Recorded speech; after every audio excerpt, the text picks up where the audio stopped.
창세기 서론에 대한 이야기를 그동안 함께 나누었습니다만, 이제 6과목인데 5개 과목을 이렇게 이제 마쳤습니다.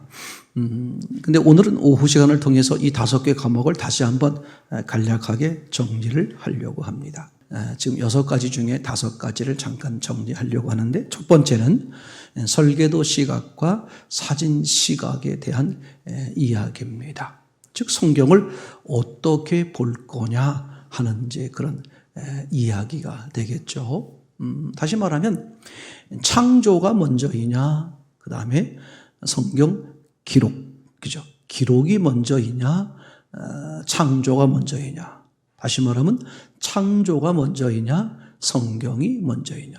저도 처음에는 이거 한 번도 생각을 안 해봤어요. 이제 이것저것 이제 신학을 공부한 게 아니고 교회를 다니다 보니까 여기저기서 들은 바에 의하면 성경 기록을 모세가 했다는 거죠. 성경에 나오지 않습니까? 그죠? 모세의 기록. 예수님도 그런 얘기 하잖아요. 모세오경을 왜 모세오경이라 그러겠어요? 모세가 기록했으니까. 그러면 창조가 당연히 앞에 있는 거잖아요. 그러니까 우리는 그걸 어떻게 당연하게 본 거죠. 창조가 우선이고 그 다음에 모세의 기록은 나중이다. 그런 점에서 창조가 먼저고 성경 기록, 즉 성경은 역사적으로 시간적으로 나중이다. 그렇게 생각을 하게 된 거죠. 그런 상태로 보다 보니까, 그죠? 아, 옛날에 이런 사건이 있었구나, 이런 사건이 있었구나. 그래서 성경을 많이 보신 분들 중에서도 창세기 1장부터 11장까지를 심하게 말하면 이건 실제가 아니고 실화다, 실화. 아니, 실화가 아니라 신화다. 사람들이 지어낸 거다. 이렇게 이제 사람들이 각 나라의 시조나 그런 신화, 탄생, 나라가 만들어진 과정을 사람들이 만들어내잖아요. 그죠? 처음에 자기가 그걸 어떻게 봤겠습니까? 후대 사람들이 기록한 건데, 그렇게 성경도 1장부터 11장에 그 어마무시한 말도 안 되는 사건들이 기록되어 있는 것을 보면서 신화다라고까지 이야기하는 분들도 많이 있는 거죠. 근데 이게 창조 이전에 이미 하나님은 계획을 가지시고 창조한 거다. 그게 설계도 시각이죠. 하나님은 뭘 가지고 당신의 의도와 계획과 목적을 가지고 그것에 의해서 창조가 됐던 성경 기록이 됐던 또는 역사가 됐던 그렇게 하시는 거다. 이것이 설계도 시각이죠. 그 설계도 시각이 내 바닥에 딱 완전하게 깔릴 때 언제나 우리는 하나님이 말씀하는 것에 집중하게 되겠죠. 예를 들면 창조론이나 진화론의 근본적인 차이는 그죠? 우연히 생긴 것이냐 아니면 만들어진 것이냐 그 차이예요. 그죠? 그 후에 어떻게 했느냐 그건 중요한 게 아니고 제일 중요한 건 그래서 시작이 뭐냐 우연히 그렇게 생겨난 것이냐 아니면 분명한 목적과 계획 아래 하나님에 의해서 창조가 된 것이냐 얘기가 되겠죠. 이건 본질적이고 근본적인 이야기라고 생각이 되어지는 거죠. 그랬을 때 하나님이 의도와 계획을 가지고 창조하셨고 또 기록하셨고 역사하셨고 역사하신다. 이렇게 이제 보게 되면 당연히 우리는 어떻게 되겠어요? 하나님은 먼저 어떤 계획을 가지시고 의도를 가지시고 이렇게 하신 거구나. 그러면 창조물을 보면서 뭘 발견할 수 있게 되겠습니까? 하나님은 왜 이렇게 창조하셨을까? 또는 하나님은 왜 이렇게 역사하실까? 또는 하나님은 왜 이렇게 기록하셨을까? 그래서 목적적 3가지가 나온다고 그랬죠. 목적적 창조, 목적적 기록, 목적적 역사. 이거는 설계도 시각이라는 것을 인정될 때 우리는 당연히 떠오르는 문제가 되겠죠. 하나님은 왜 그렇게 하셨는가? 그래서 설계도 시각으로 보게 되면 두 번째 제목의 얘기, 즉 정당한 의문이 떠오를 수밖에 없다. 그죠? 왜냐하면 전능하신 하나님이신데 전능해 보이지 않는 쪽으로, 그죠? 역사를 하셨던, 창조를 하셨던, 또는 어떻게 돼요? 기록을 하신 것을 발견하게 된단 말이죠. 아니, 하나님이 전지전능하시다면서 왜 6일 동안이나 창조를 해야만 했을까? 그죠? 창세기 2장에서도 하나님이 사람을 만드셨는데, 사람을 만들어 놓고서 마치 그때서야 발견한 것처럼, 어머나 혼자 있는 게 안 좋으시네 하면서 어떻게 돼? 돕는 배필을 짓겠다. 이렇게 되면 하나님의 뭐가 무너지는 거예요? 전능성, 전지성이 무너지는 거죠. 아니, 하나님이 땅을 창조할 때 혼돈, 공허, 흑암이 있게 창조하셨다? 이게 말이 안 되는 거예요. 그죠?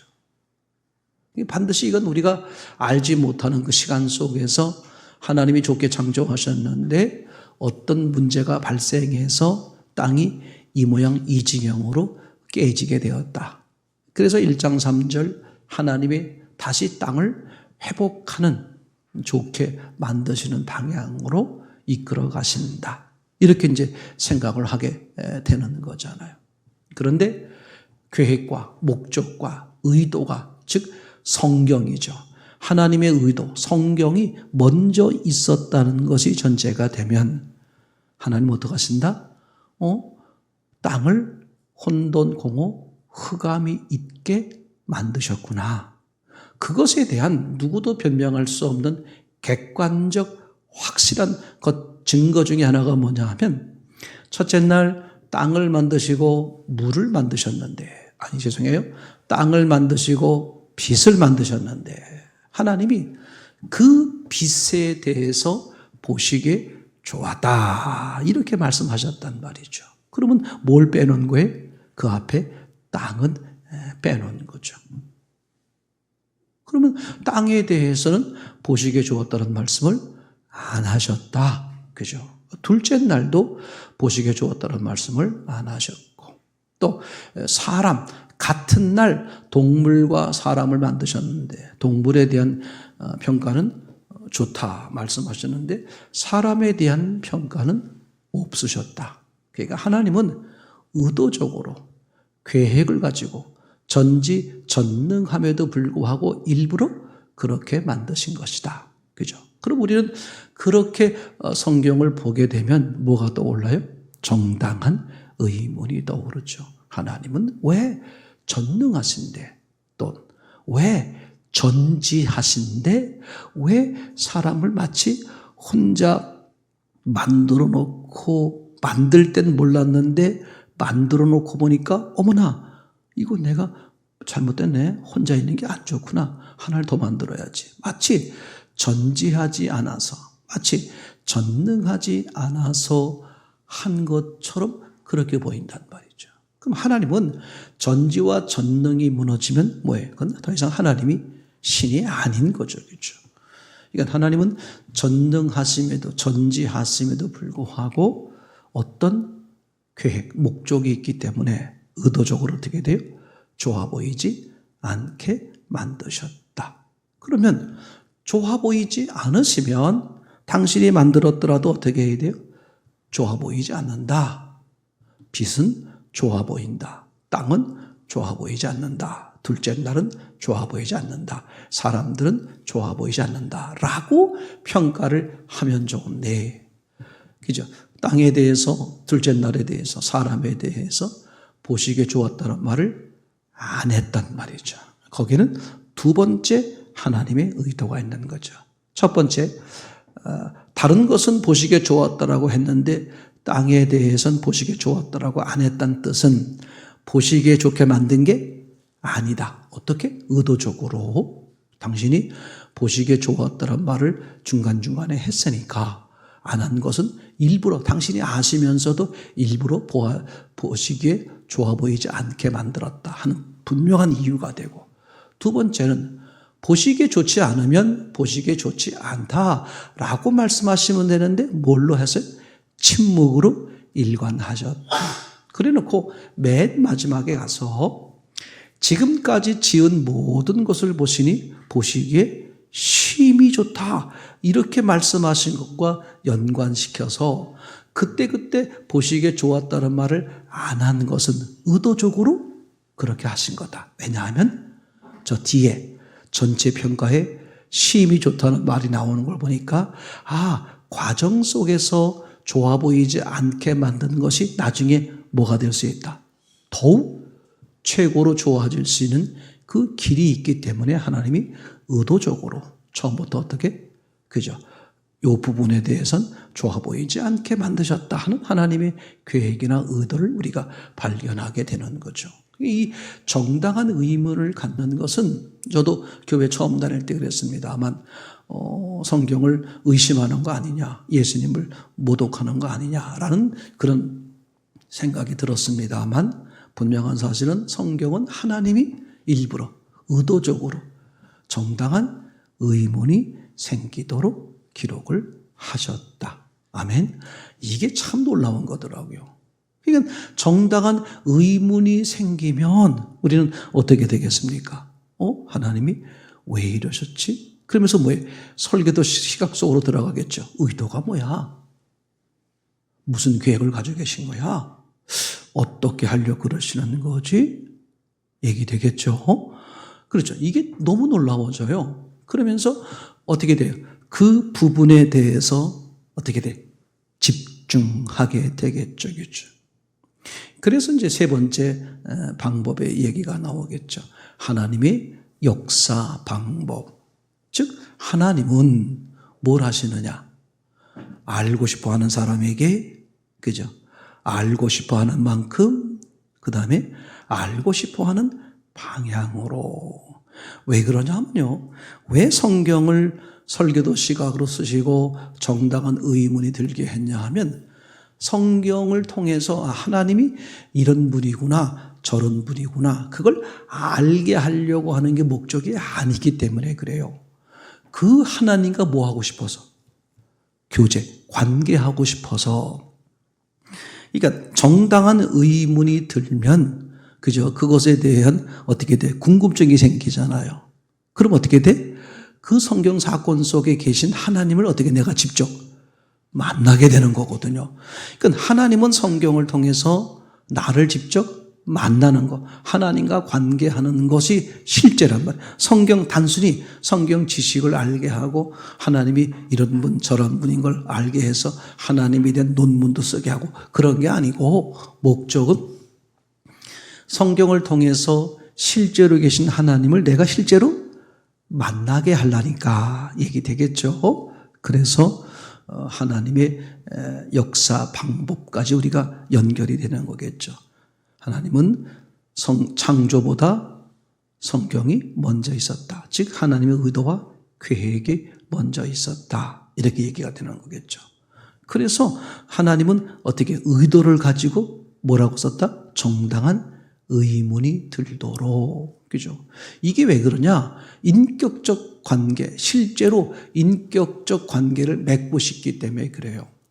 정당한 의문이 해놓지 않으면 사람이 어떻게 돼요? 의문, 알고 싶은, 그죠? 거기에 대한 어떻게 됩니까? 집중이나 생각해보고 알고 싶어 하는 마음, 궁금증이나 호기심 같은 게 안 생기잖아요. 맞습니까? 호기심이나 궁금증이 안 생기면 하나님이 역사하셔도 못 알아듣는단 말이에요. 즉, 관계를 하고 싶어 하는 하나님 입장에서 보면 상대가 관심 없어 하면 어떻게 되겠습니까?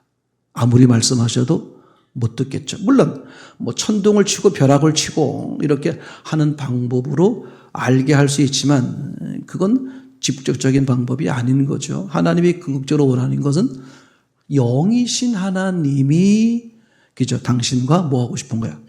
실제 교제를 하고 싶은 거잖아요. 그러려고 하다 보니까 처음엔 어떻게 돼요?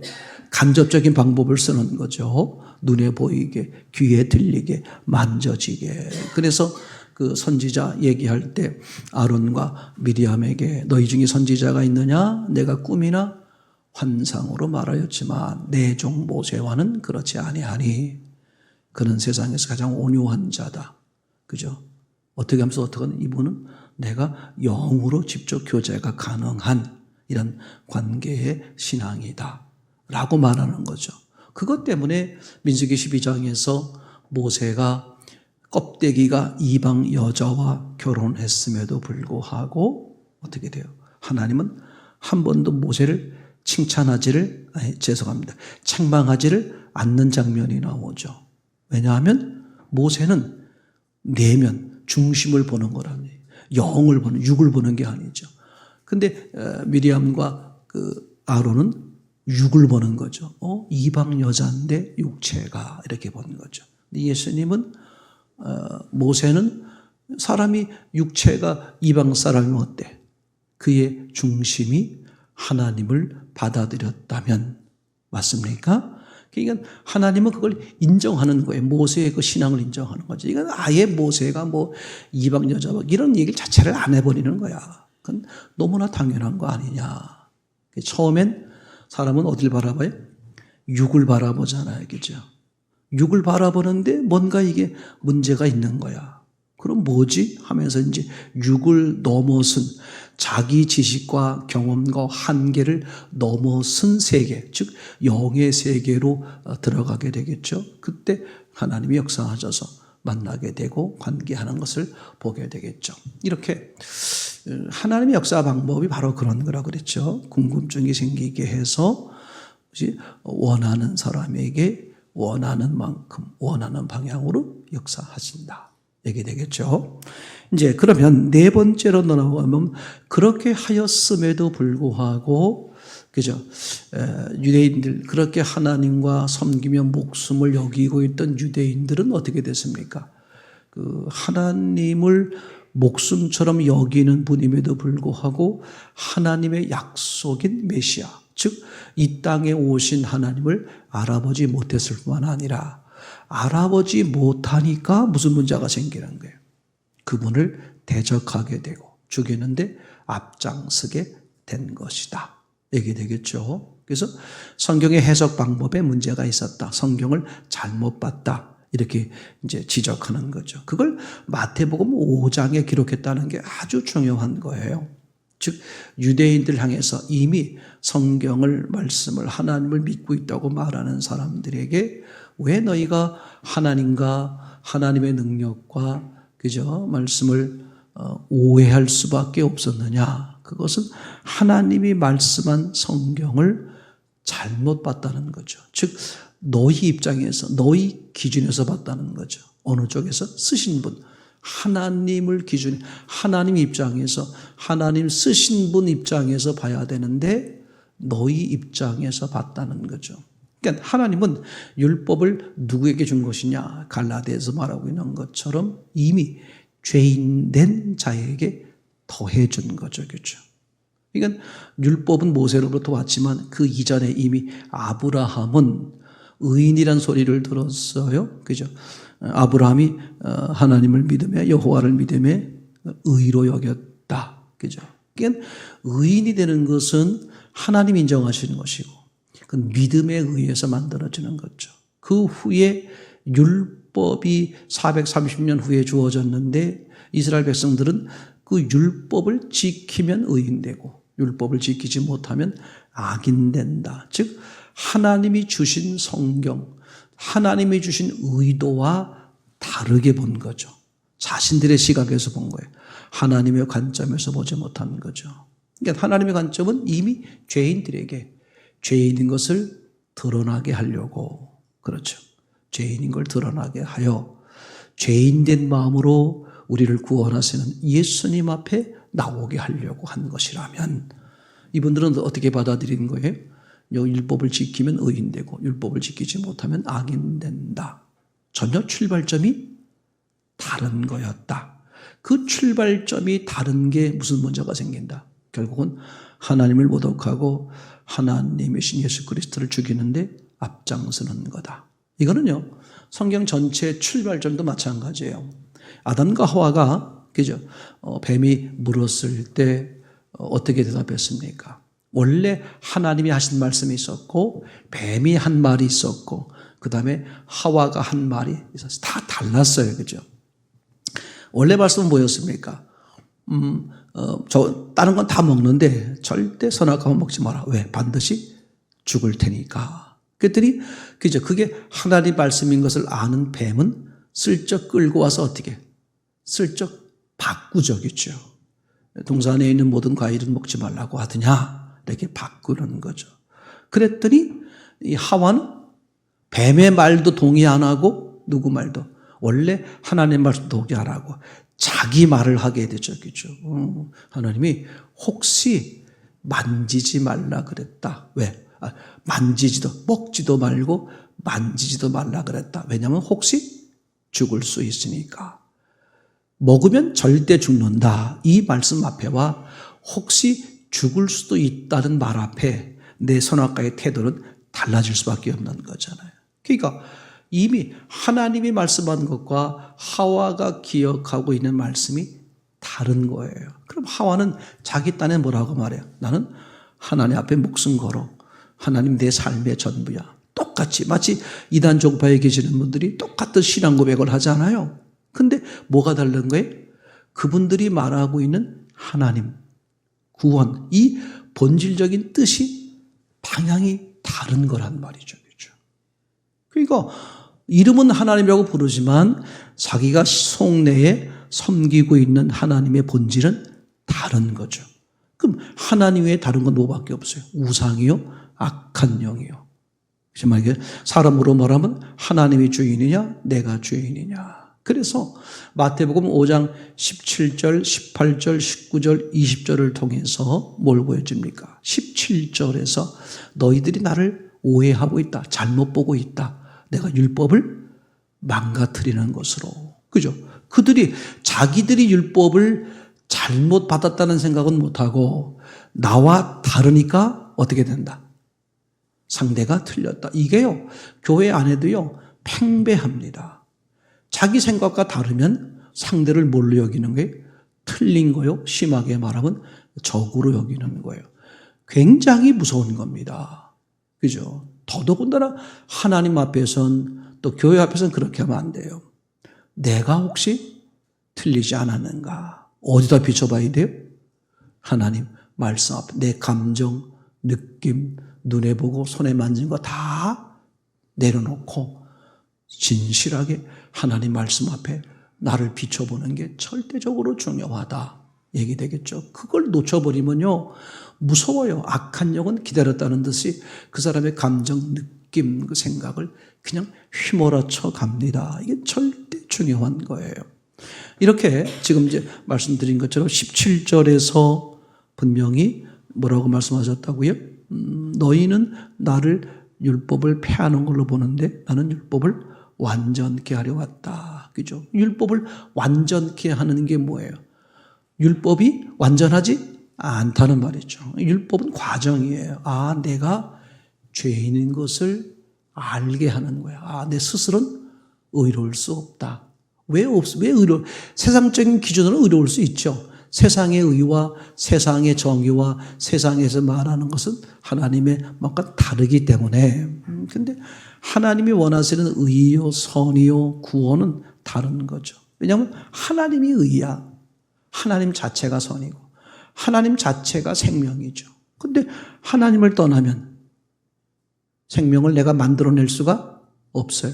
내가 의를 만들어낼 수가, 선을 만들어낼 수가, 사람을 기준하면 의도 선도 만들어낼 수 있지만 하나님이 의요, 하나님이 선이요, 하나님이 생명이라면 그분을 떠났으면 나는 죽은 자가 되고 악인이 되고 죄인이 되는 거죠. 근데 이걸 내가 의와 선이 될 수 있을까? 불가능해. 왜? 하나님 자체가 의요 선이니까. 그럼 방법은 뭐다? 하나님께 돌아오는 거다. 즉 의와 선 되시는 생명 되시는 그분 안으로 들어오는 거다. 근데 조건이 있다. 그분 안에 들어오려면 내가 뭘 알아야 돼요? 내가 의인이 아니고 선인이 아니고 생명이 없다는 걸 자기 자신이 알아요. 내가 사실은 의인인데 자꾸 예수님이 내가 죄인이라 그래야 자기랑 붙을 수 있대. 그럼 내가 어떻게 하겠어요? 내 속으로는 나는 의인이지만 자꾸 예수님이 자기가 의인이고 내가 의인 되려면 의인 대신 예수님께 붙어야 되는데 내가 죄인이라고 얘기해야 되는데 자기가 자기에게 거짓말하는 거잖아요. 설득이 안 돼. 이게 무서운 거야. 그러니까 내가 아무리 진실되게 막 하고 싶어도 여기서 내 속에서 내가 알아요. 너 지금 거짓말하고 네가 지금 속으로는 인정 안 하잖아. 그게 내가 진짜 속으로 인정이 돼야 돼. 아, 난 의인이 아니구나. 죄인이 아니구나. 나는 생명이 없구나. 그러니 의인 되고 죄인 되고 생명 대신 예수님이 오셨네. 난 저분을 받아들여야지. 제 말이 되겠죠. 이게 복음의 시작이라 그럴까요? 침례 요한. 율법이 그런 점에서 복음의 시작이죠. 내가 죄인이라는 걸 알게 돼요. 그걸로 끝나는 게 아니죠. 그러면 의인 되게 하시는 예수님을 받아들일 때 복음의 완성. 그게 성령 침례. 이렇게 되는 거잖아요. 그렇죠? 이렇게 되는데 왜 문제가 생기느냐? 성경을 잘못 봤다는 거죠. 써 있는 대로 보지 않았다는 거예요. 그래서 17절에 율법과 선지자 이렇게 나왔죠. 그리고 18절에 율법이라고 나오죠. 그때 17절에 율법과 18절에 율법은 단어는 같은데 어떻게 된다? 의미는 다르다. 왜 다르냐? 뒤에 선지자라는 것이 나와 있기 때문에 앞에 율법은 제한받는다.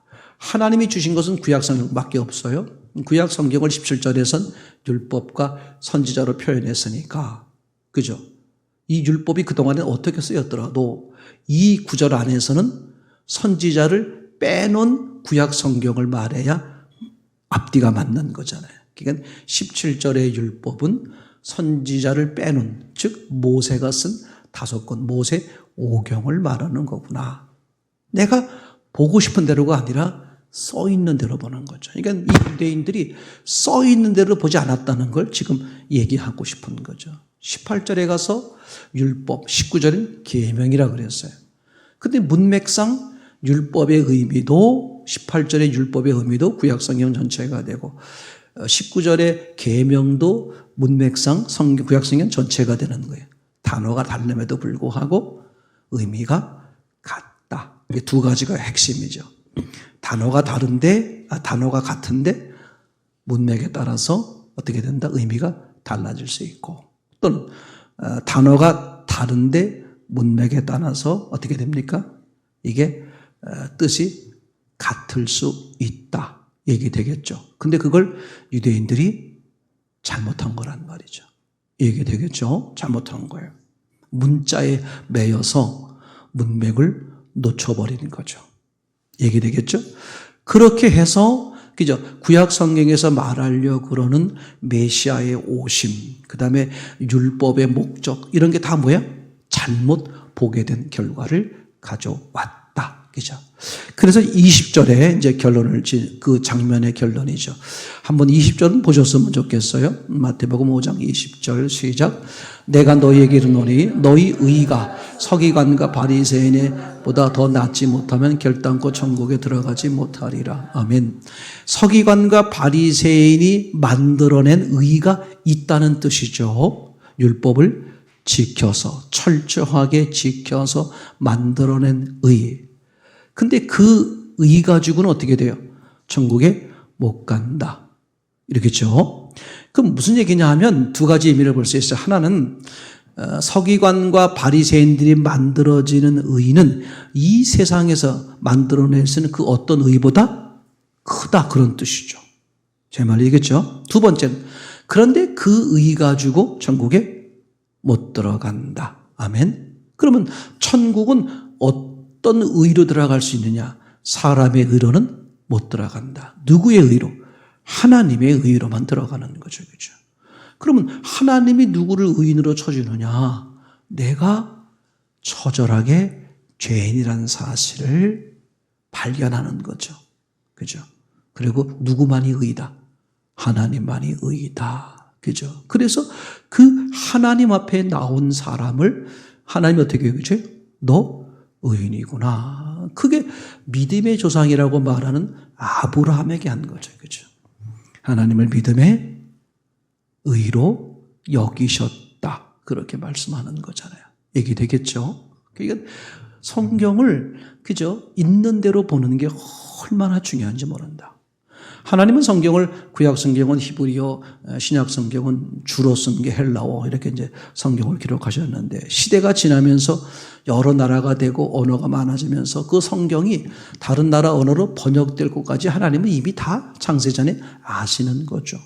그럼 번역이 되었을 때 문자 중심으로 갔더라면 성경의 뜻이 전달이 안 돼 버리는 거예요. 왜? 나라마다 언어가 조금씩 뉘앙스가 다르거든요. 미국에서 러브 그러면 한국에서는 사랑 이렇게 말하지만 한국에서의 사랑이라는 의미가 다양한 사랑이 있잖아요. 그죠? 러브 하나만 가지고 다 해결하기가 어려울 수 있지 않습니까?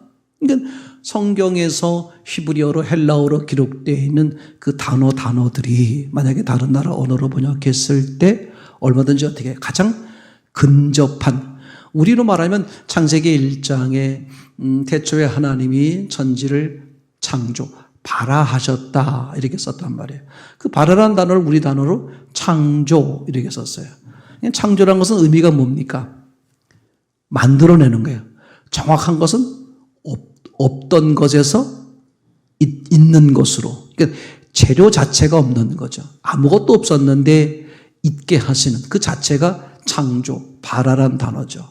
근데 우리나라의 창조라는 단어를 뭐 국가에서부터 해서 개인에게 뭐 창조적인 무슨 뭐 정신 뭐 창조시 뭐 별 창조라는 의미를 다양하게 쓰잖아요. 그 단어 자체만 가지고 오면 얼마든지 어떻게 돼요? 오류가 될 수 있는데 성경은 그것까지 아시고 성경을 단어도 중요하지만 단어보다 뭐가 먼저? 문맥. 그래서 번역을 해도 문맥에 따라서 가면 거의 잘못되는 수는 적다, 없다. 그죠? 그걸 하나님 그것까지 다 계산하셔서 그렇게 하시는 것이다. 얘기 되겠죠? 이렇게 이제 네 번째 성경 해석의 원리. 결국은 사람의 의로는 불가능하고 하나님의 의로 들어가는 거구나. 그래서 그걸 전적으로 은혜다. 이렇게 이제 우리가 표현을 하게 되는 거죠. 자, 그래서 이제 우리가 이 성경을 그럼 어떻게 봐야 될 것이냐? 분명한 목적 의식을 가지고 봐야 된다. 그죠? 그래서 정말 네 가지 목적인데 하나님이 정말 계신다. 그죠? 그것도 두 가지로 볼 수 있죠. 하나님이 계실까? 라는 의문을 갖고 볼 수도 있습니다. 하나님이 믿어지지 않는 사람들은요. 근데 하나님이 믿어지는 사람들은 하나님이 존재하시는데 그분이 뭘 말하는 걸까? 얘기가 달라지겠죠. 차원이 달라지겠죠. 어쨌거나 성경을 통해서 우리가 명확히 정리가 돼야 될 믿어지고 가져지게 될 네 가지가 뭐냐 하면 하나님은 살아계신다. 성경은 사람의 말이 아니라 하나님의 말씀이다. 그죠? 그것의 결정적인 모습은 뭐였냐면 예수님의 영원한 생명으로 부활하시는 거겠죠. 세 번째는 뭐였습니까? 바로 그 예수님 죽으시고 부활하신 그 예수님이 누구다? 하나님이요? 하나님의 아들이다. 이렇게 이제 얘기가 되겠죠. 하나님과 하나님의 아들이라고 표현됐을 때 뉘앙스가 있잖아요. 그죠? 아니, 아버지면 아버지고 아들이면 아들이지 왜 하나님이요? 하나님의 아들이라고 말할까? 그건 이제 표현상에 나오는 거지만, 그죠? 문법상으로도 아무 문제가 되지 않는 게 하나님의 아들은 곧 하나님이십니다. 문법상으로 보면 사람의 아들은 동물이라고 안 그러죠. 사람의 아들은 뭐예요? 무조건 사람이야. 그죠? 얘기되겠죠. 그런 한국적 문법상으로도 봐도 하나님의 아들이 곧 누구다? 하나님이다 라고 말할 수 있다는 걸 얘기하겠죠. 얘기되겠죠. 근데 이제 하나님의 이름이 여호와다 했을 땐 또 얘기가 달라질 수 있겠습니다만, 맞습니까? 예, 일반적인 명사로 쓸 때는 일반 명사의 아들은 일반 명사고 고유 명사의 아들은 고유 명사가 되죠. 서로 다를 수 있습니다. 정운섭의 아들은 정태성. 이게 고유 명사를 쓰니까 달라지는 것이고 정운섭이든 정태성이든 사람이잖아요. 사람의 아들은 사람. 똑같은 언어를 쓸 수 있겠죠. 중요한 건 하여튼 하나님의 존재성, 그 다음에 성경은 하나님 말씀, 그리고 예수님이 하나님이요 하나님의 아들 이렇게 표현되는 것이고. 근데 말씀드린 것처럼 이거는 악한 영도 알고 있는 거다. 그죠? 그럼 결정적인 건 뭐냐? 이 세 가지는 사실 과정이다. 이것에 의해서 얻어지는 결론이 뭐냐? 그러니까 그 하나님이신 예수님과 당신은 어떤 관계냐? 이게 이제 전부 다예요. 그죠? 악한 영 쪽에 서 있는 사람들, 세상이라고 말할 수 있을까요? 그 사람들은, 그죠? 예수님, 하나님이신 예수님과의 관계가 어떻게 돼요? 관계가 없죠. 원수적이죠. 불화 관계요. 서로 사랑하지 않는 관계죠. 맞습니까? 그러니까 이 세 가지는 뒤에 네 번째 때문에 있는 거다. 하나님이신 예수님과 당신은 어떤 관계냐. 맞죠? 오늘이란 단어를 생각해 보세요. 제가 여러분들에게 종종 말씀을 드리지만 우리 일생에 오늘이란 단어는 단 한 번밖에 없다. 오늘이 1900이 아니라 2026년 8월 16일. 그죠? 이거는 여러분 인생에 딱 한 번밖에 없잖아요. 그죠? 맞습니까? 이거는요, 하나님 입장에서 딱 한 번밖에 없어요. 하나님 입장에서도 보면 여러분 인생에 오늘이 그냥 있는 게 아니야. 그죠? 하나님이 계획한 여러분 인생에 단 한 번밖에 없는 특별한 날이죠. 맞습니까? 이 특별한 날 우리가 뭘 하는 거예요? 예수님은 나의 주인입니다. 주를 보는 것, 주를 위해 사는 것, 주의 의에 사는 것. 그죠? 우리에게 주어진 육의 시간은, 그죠? 뭐를 위해서? 영을 위해서 사는 거잖아요. 우리에게 이 땅에 살면서 주어진 시간, 건강, 물질, 이 모든 세상의 모든 만물들은 바로 뭡니까? 영원한 나라로 인도할 친구, 예수 그리스도. 하나님과의 관계를 회복하고 그분과 관계를 맺고. 맞습니까? 누가? 내가. 두 번째는 내 주변의 사람들이. 그러기 위해서 내게 많은 것들, 물질이 됐든 시간이 됐든 건강이 됐든 재능이 됐든 이 땅의 모든 것들을 주신 것이다. 아멘. 이거를 사람을 딱 둘러나내는 거예요. 하나님과 재물을 겸하여 섬길 수 없다.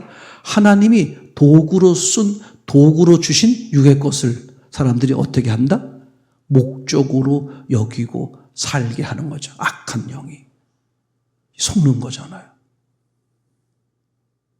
그건 다 뭐다? 도구다.